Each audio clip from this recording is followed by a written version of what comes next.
Tiene la palabra el diputado Máximo Kirchner. Gracias, señor presidente. Bueno, creo que después de haber escuchado a la mayoría de los diputados que se expresaron, también al miembro informante del partido de gobierno, uno puede confirmar en el último presupuesto que envía Mauricio Macri como presidente de la Nación al Congreso, que uno de los principales problemas que tuvo y tiene este gobierno, cuyas consecuencias sufre la gente, no era la herencia de lo que recibía, sino las creencias que tenía. Este Congreso le votó todo al gobierno. Cada ley que pidió la tuvo. Con diferentes artes, de diferentes maneras, construyó y generó los consensos para que esas leyes estuvieran. Cada ley sancionada, reparación histórica, blanqueo, reforma previsional, fondos buitres como la madre del borrego del problema que tenemos hoy, creo que demuestran un fracaso. Y no lo voy a resumir a un fracaso de un gobierno, sino a un fracaso de un método de poder y de hacer las cosas en la Argentina. Y del fin del sentido común berreta. El fin de la comunicación y de la entronización de la comunicación como un todo. Que todo tiene que agotarse o ser un spot o la forma de comunicar, o de los matones, de las redes, de los tuiteros feroces y los trolls. Finalmente llegan las consecuencias reales, las que vive la sociedad en su día a día. Entonces cabe preguntarse, también cuando uno escucha, y a veces hasta propios compañeros se equivocan, cuando hablamos de recorte de gastos. Acá lo que se está recortando es la inversión. Y se está recortando la inversión en salud y se está recortando la inversión en educación.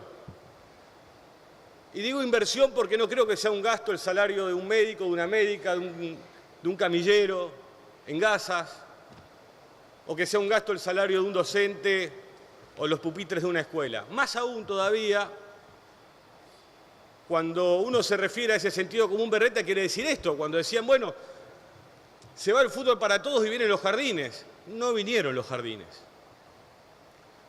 Cuando se siembra más trigo, se compra menos pan, pero el precio sube, contradiciendo cualquier regla capitalista que uno pueda haber conocido.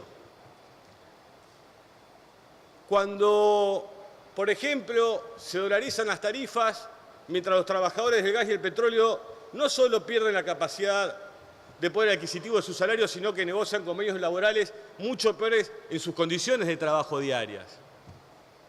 Y la sociedad termina pagando en cuotas, con tarifas dolarizadas.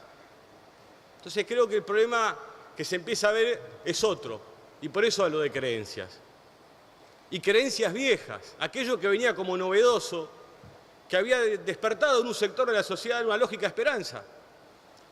Y esa lógica esperanza se va derrumbando. ¿Y por qué se va derrumbando? Porque cambian también las expectativas que tenía la sociedad. Las expectativas que hoy tiene la sociedad no son las mismas que tenía el 1 de enero del 2016. Los trabajadores que pagaban ganancias, hoy el doble de aquellos de esa época, ya no tienen las expectativas de dejar de pagar ganancias. La expectativa que tienen es la de no perder el trabajo y la de ver cómo hacen para pagar la luz y el gas en cuotas. Entonces creo que tiene que llamar a una reflexión, porque aparte a mí me ha tocado durante todo este tiempo escuchar desde las otras bancadas cualquier cosa. Cualquier cosa. Sin embargo, uno siempre trata de aprender. Nos han sugerido autocrítica aquí, autocrítica allá, y lo que uno termina escuchando hoy, por ejemplo, en palabras del miembro informante, es que aquello que nos proponían de hacer autocrítica ustedes no lo han hecho. Y creo que se han achanchado aparte. Creo que ese apoyo enorme de los medios de comunicación y del sistema económico los achanchó. Se acabó la discusión hasta dentro del propio gobierno. Se fue cerrando cada vez más el gobierno, dejando afuera a todos, hasta el punto que a sus propios diputados los hace votar hoy un presupuesto que no conocen las condiciones que el propio Fondo Monetario Internacional le está imponiendo. Entonces uno también se pregunta, cuando ve a algunos diputados sentados acá, ¿por qué en el 2010 no se votó aquel presupuesto para el 2011 del anterior gobierno? Un presupuesto antagónico aparte a este. que era expansivo, que aumentaba los gastos en desarrollo social, en la inversión humana, porque también tenemos que ver dónde se pone, porque se habla de austeridad, pero no se habla de austeridad para con los bancos y las LELIQ. ¿Cómo termina el tema de las LELIQ? Empezamos con las LETES, la Novac, los botes, la LEVAC a 45, ahora estamos en la LELIQ en 73. ¿Cómo termina? ¿Cómo termina?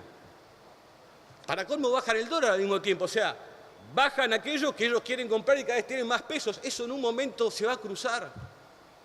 Está bien, el viernes reciben de vuelta 13.000 millones de dólares. Y vaya también que teníamos razón entonces.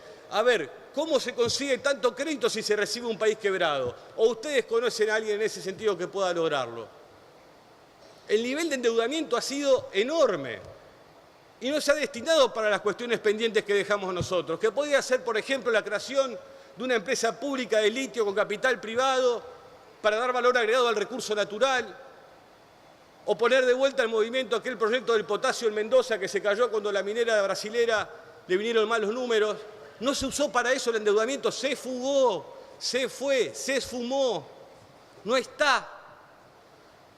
Y creo que eso merece una profunda reflexión de todos, porque aparte imagino a la sociedad mirando y uno escucha a todos los diputados y todos dicen estar preocupados por lo mismo, pero los resultados son antagónicos por las preocupaciones que demostramos aquí adentro. Casi un acto de hipocresía, como si le estuviéramos tomando el pelo a todos. Entonces creo que hay que aprender de esto. Han demostrado, y perdón que digan demostrado, es una manera de decirlo, no quiero generalizar porque sé que no son todos así en el gobierno, pero han demostrado una gran capacidad para estigmatizar gente, para demonizarla, pero lamentablemente la misma eficiencia que demuestran para eso no la tienen para gobernar y para mejorar la calidad de vida de la gente. Han sabido destruir y no han sabido crear. Este presupuesto es la fotografía de ese fracaso. Es el primer presupuesto aparte donde se producen grandes incidentes y represiones afuera. Eso también es un llamado de atención. ¿Por qué no pasó antes esto? Porque cada vez vive peor la gente. Porque es como dijo también hace unos meses atrás el jefe de la policía de la provincia de Buenos Aires, que el aumento de la inseguridad está íntimamente relacionado con el desmejoramiento de las condiciones económicas de las mayorías sociales. Esto es lo que va a pasar. Y hay que tener cuidado con estas cosas. Porque cuando uno mira cerquita nomás, empiezan a aparecer después personajes que se proponen como presidente y que vienen con ideas muy extrañas. Mire, cuando uno ve lo que pasa hoy en Brasil, se acuerda de lo que decía Lula. Lula, injustamente preso en Brasil, necesariamente preso para que aparezca este monstruo. Lula decía que él no había aprendido a gobernar en Harvard ni en ningún lugar, que el concepto de él era gobernar como una madre, y que una madre puede tener 3 hijos, los quiere a los 3 por igual, pero siempre empuja y ayuda al que más le cuesta o al que más problemas tiene, pero a los 3 los quiere por igual, que ese concepto gobernaba. No como este señor que quiere ser presidente ahora, que dice que va a matar y encarcelar al que piensa diferente. Rojos, atrasa. No es bueno ni siquiera para Argentina y nosotros mismos tenemos que estar atentos y pendientes acá de estas cuestiones, porque después es tarde, porque después las cosas pasan y llegan y todos nos agarramos la cabeza y no lo vimos venir. Creo que tenemos que tener mucho cuidado con las condiciones económicas y las subjetividades que se van creando en nuestra sociedad cuando se buscan culpables o estigmatizar o suprimir al que piensa diferente. Entonces lo que uno ve en este final, en este presupuesto final que manda, que espero se puede aplicar, ni siquiera como el anterior, que al otro día de haber sido aprobado fue modificado, que ya sabemos que no tiene adentro a la gente. Creo que tenemos que más allá a veces de que se caldeen los ánimos, de que nos gritemos cosas, pensar muy bien lo que se está haciendo. El ejemplo que vemos en Brasil, con el arribo de un personaje montado en la antipolítica, es algo que hay que prestarle atención. Y eso viene montado aparte en las condiciones económicas donde se genera eso. De mayor desigualdad, de poco crecimiento, de estigmatización. Entonces creo que lo que sí tenemos en claro es que no es que la gente creyó que podía vivir por encima de sus expectativas. El problema que tenemos es que lamentablemente el presidente no estuvo a la altura de sus promesas y de las responsabilidades que él quiso asumir y el compromiso que él asumió con su votante el 22 de noviembre. Es una pena, nadie se puede alegrar de esto y esto no es para refregarse en la cara entre nosotros nada. Es un fracaso. Y como tal hay que asumirlo y tratar de mejorarlo. Y lo que no pasó hoy y lo que no se tuvo en cuenta nunca fue lo que nosotros le fuimos diciendo, que esto iba a pasar. Lamentablemente está pasando y es malo para la gente. Nadie puede pensar en qué tajada política se va a llevar de esto. Esto es lo que hay que tener en claro y esta es la reflexión que tenemos que tener. Está esperando la gente afuera un gesto para ellos. Ha habido gestos para el Fondo Monetario, hay gestos para el sistema financiero, pero para lo único que no hay gestos es para las trabajadoras, para los trabajadores y para los sectores más humildes. Muchas gracias, señor presidente. Gracias, señor diputado.